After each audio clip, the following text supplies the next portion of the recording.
They say the people you love the most can hurt you the deepest. And this Christmas, I learned that in the most heartbreaking way. My name is Margaret. And Christmas used to be the one day every year that truly made me feel alive. I would start planning for it months in advance, especially this year after so many hard years of distance, loss, and isolation. You see, the last 3 Christmases had been painfully quiet. My husband had fought a long illness and we were just beginning to feel normal again. After years of masks, canceled flights, and video calls replacing hugs, I longed for the simple joy of seeing my family gathered around our table once more. My daughter Emily, my firstborn, my sunshine, had always loved Christmas. I still remember her as a little girl, running down the stairs on Christmas morning in her red velvet dress, eyes wide with wonder at the tree. We'd sip cocoa together by the fireplace, giggling as we unwrapped presents. As she grew older and life got busy, she still made time for this one tradition: coming home for Christmas. This year felt extra special. My husband had recovered, my younger son was coming home, and Emily had promised again and again that she and Tom, her husband of 5 years, would be there too. "Of course we'll be there, Mom. We can't wait," she had said on our last call, her voice full of excitement. I clung to those words. I poured my heart into the preparations. The table was set for 12, polished with care. I bought fresh linens and arranged a centerpiece with Emily's favorite white roses. I hung her childhood ornaments on the tree: tiny handprints from kindergarten, a felt reindeer she made in 2nd grade, and a snow globe we had picked out together during a snowy December afternoon long ago. I even framed an old photo of her from her favorite childhood Christmas, her little face beaming beneath the lights. I baked her favorite pecan pie, made my husband's cinnamon rolls from scratch, and prepared the turkey with extra love. The house smelled like a warm hug.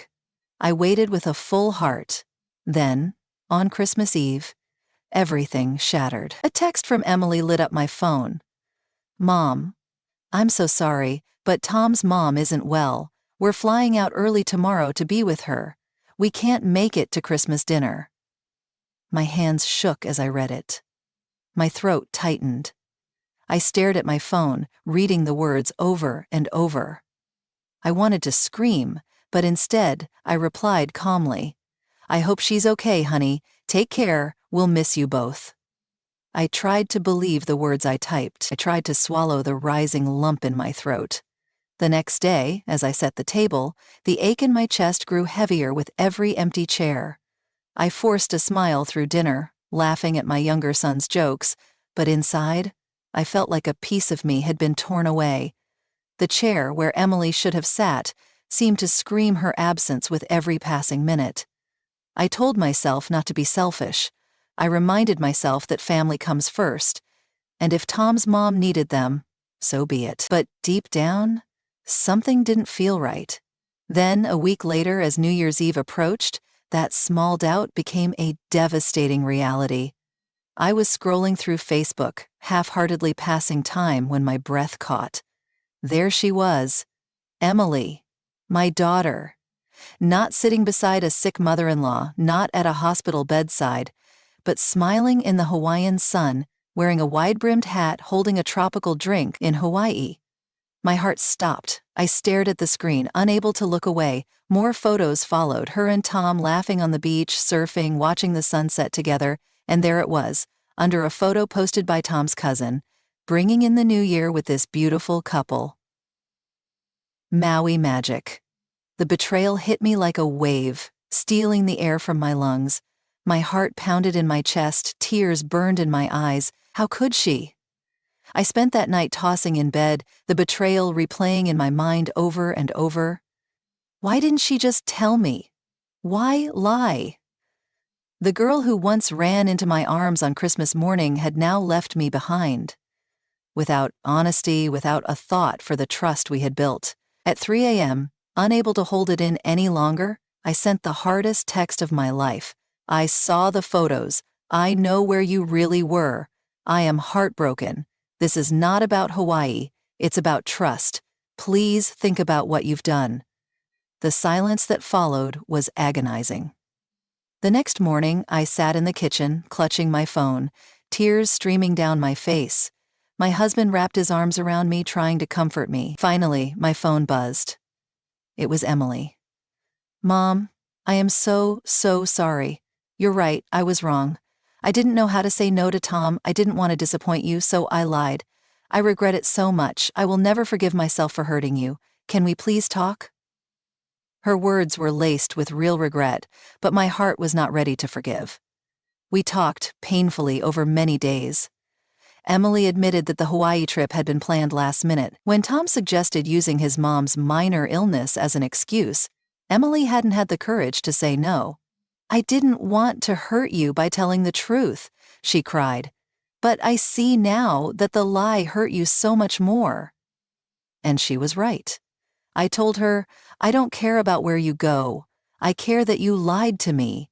The trust we had built over 30 years shattered in an instant. Rebuilding it would take time. A lot of time. We talked about her childhood, about the moments we once shared, about how fragile trust can be.